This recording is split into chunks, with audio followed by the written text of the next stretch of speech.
You may have heard of alchemy in books or seen it in the paintings of Remedios Varo. But what if it was real? Meet Mariana, founder of Studio Kuhu, a natural dye studio based in London, and a true modern-day alchemist. Drawing on ancient techniques used by the Aztecs and Mayans over 3,000 years ago, she transforms plants, pigments, and water into something extraordinary. I first met Mariana 3 years ago when she created the stunning natural color for a finale dress at London Fashion Week, where we changed the pH of the pigment live on the runway. It was a magical moment. After 20 years in the fast-paced fashion industry in Mexico City, Mariana made a radical shift in 2017. After relocating to London, she chose a slower, more conscious way of working, and in doing so, she found something far more powerful. Her work is a reminder to reconnect with nature, to experiment with the plants growing around us, and to honor the knowledge that has been passed down for centuries by blending ancestral tradition with contemporary design. Take us to the beginning. Where did your passion for natural dyes come from? Well, my relationship with natural dyes came it's quite like in a very personal and serendipitous way. Because when I joined my husband Nick, following a promise he did with bringing fresh flowers at home to make me feel at home, I started gathering the petals after they fade, and I realized that they release still in the decay. In their decay, still hold color. So I imagine if I can do something for Nick with those flowers, I will. I started experimenting, and then suddenly, I realized how beautiful patterns they can provide. There were so many trials and failures. I remember from Mexico cochineal, I added cochineal like a food waste. I start experimenting. How beautiful the plants can carry stories, and my desire was to hold them up, to make them last longer somehow, but onto fabric. We started with the scarves, dyeing or printing his old shirts, and then give them a new life. So you started your career in Mexico City, working in the fashion industry. How was the transition like to setting up your independent practice here in London? Working in the fashion industry in Mexico gave me a solid foundation of an understanding the whole industry, because I learned the whole process about a supply chain, product development, and obviously also make me aware of also its limitations. So when I moved here in London, I came very positive, very quite confident, because my experience of 20 years working in the fashion industry, I got credentials, an MBA, blah, blah, in fashion business, and it's going to be easy, But it wasn't. Being eager, wanted to back into fashion. I started as an intern, for local design studios, which it was absolutely wonderful, fine, but obviously I wasn't generating money.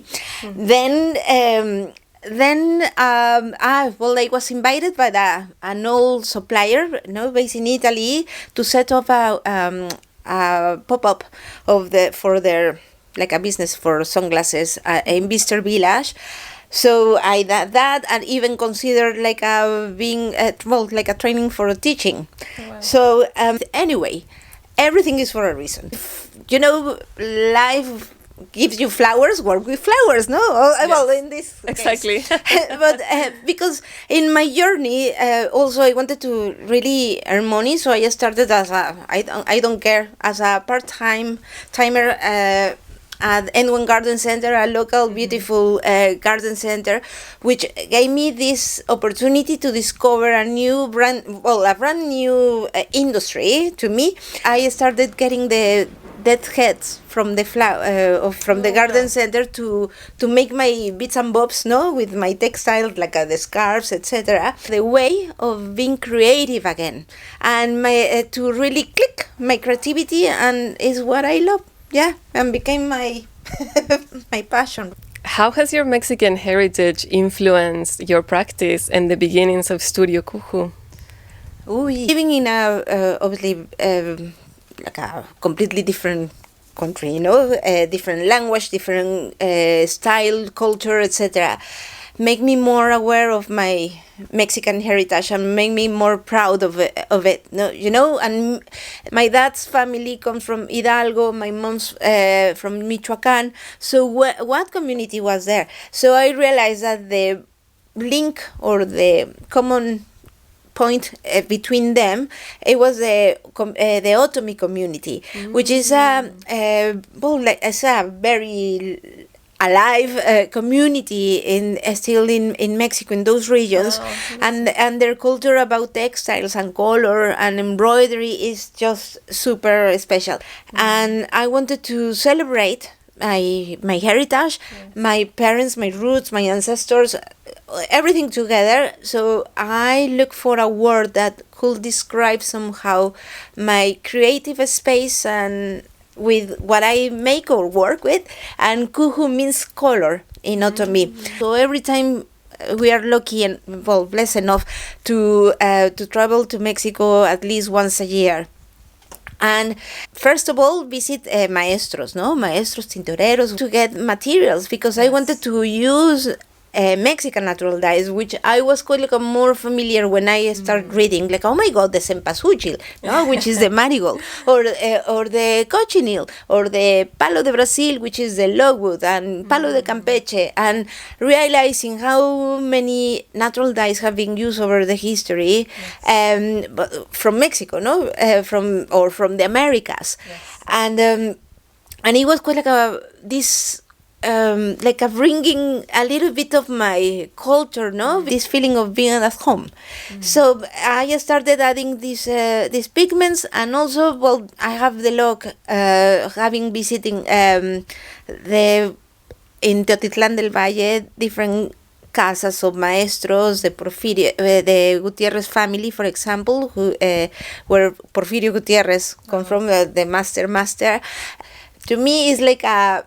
Obviously, I imagine when I just listen their everyday, how they speak and everything, like, and sharing their even recipes with me is like going to university. It's quite like a gift.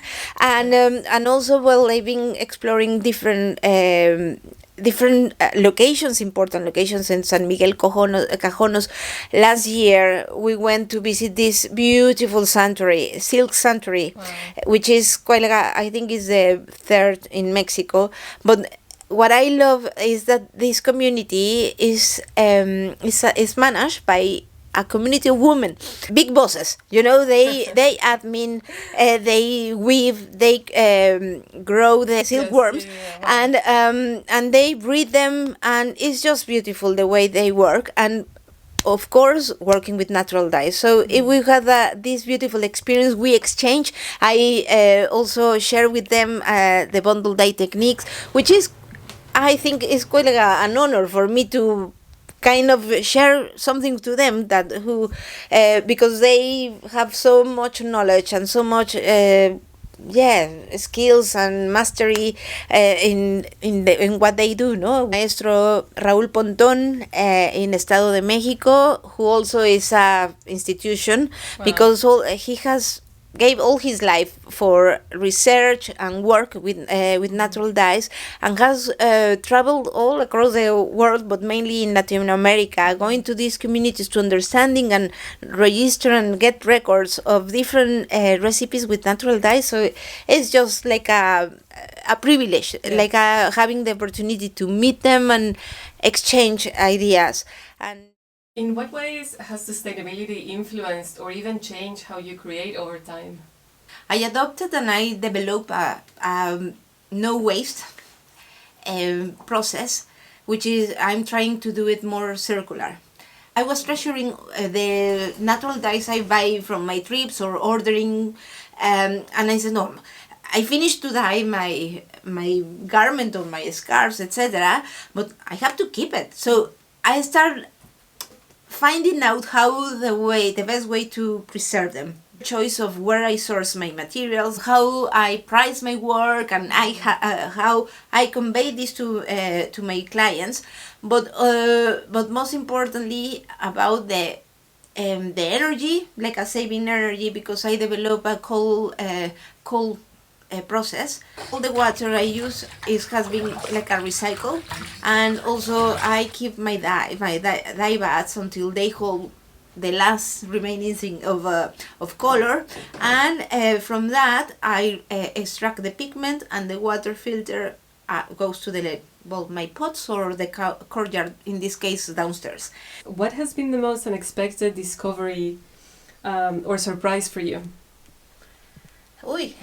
I think my favorite is, really to see how alive the fabrics are with natural dyes. First of all, because they have still properties when you wear them, which can nurture your body, and they can react with to citrus, to citric acid, to alkalinity, and from that to create new colors in chemistry, because it's has pushed me, pushed me somehow to study more and research more, and it's just that for me is fascinating. I used to underestimate the slowness. At the beginning I wanted to rush many things, and it was my worst mistake, because rushing, there is no room here with natural dyes. Colors can be different, and also it needs time. It's really to listen and to follow the materials, be patient, and just to because it's about observation and experimentation, and you are building a relationship with plants, with time, and ultimately with yourself. Colors will shift with wear and time, carrying the traces of life, much like we do, echoing the Nahua vision of insociable and inquietable, beauty in what is fleeting, truth in impermanence, and the spirit of wabi-sabi, embracing imperfection as a form of beauty.